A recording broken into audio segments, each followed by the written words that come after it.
Randy here from genConnect, joined by Jim Mickle, the director. Welcome, Jim. Hello. And I'm also have the pleasure of being with Nick Damici, the writer. Thank you for joining me today. So, Cold in July. You actually approached Michael C. Hall last year at Sundance with the concept. How did that all come into fruition? Well, he had read it before then. The project's been floating around for a while. We knew that he had read it, and we knew that he liked it. We had a lot of ups and downs of the film, and we had a lot of questions if the movie was ever going to get made, and so I think when we were here last year, we were hoping something might happen with the film, but didn't know, and we saw him at a party, and Nick said, "Hey, there's Michael," and didn't have the courage to say anything, and then a couple drinks later, Nick tapped my shoulder and said, "Someone wants to talk to you," and turned around and it was Michael, and hit it off. So, Nick, as you were adapting the novel into the film, did you have Michael Hall in mind? No, not the original concept at all, no. Later drafts, yes, because, he had already signed on board, but the original stuff, no, it was just basically based on the novel without it. None of the characters were in my head that way.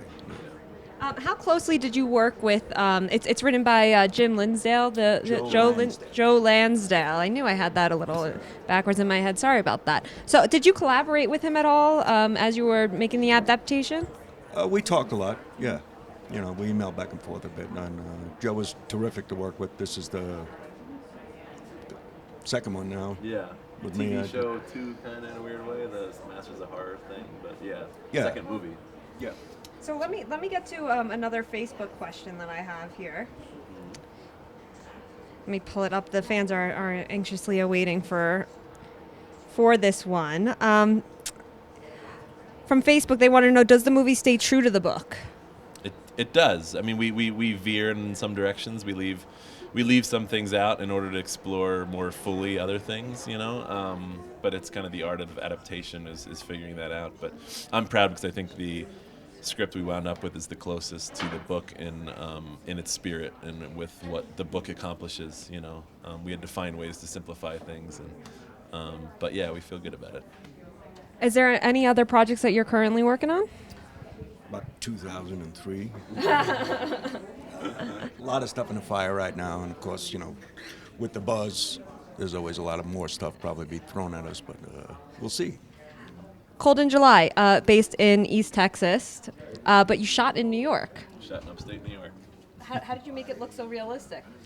Well, we've done this is our third movie shoot in that area, and I think we're very good at figuring out how to make it change shape and look and style. So we did a film last year called We Are What We Are that takes place in a mountain town in upstate New York. So basically this time we just pointed the camera away from the mountains at the flat land, but it's cool. The movie takes place in 1989.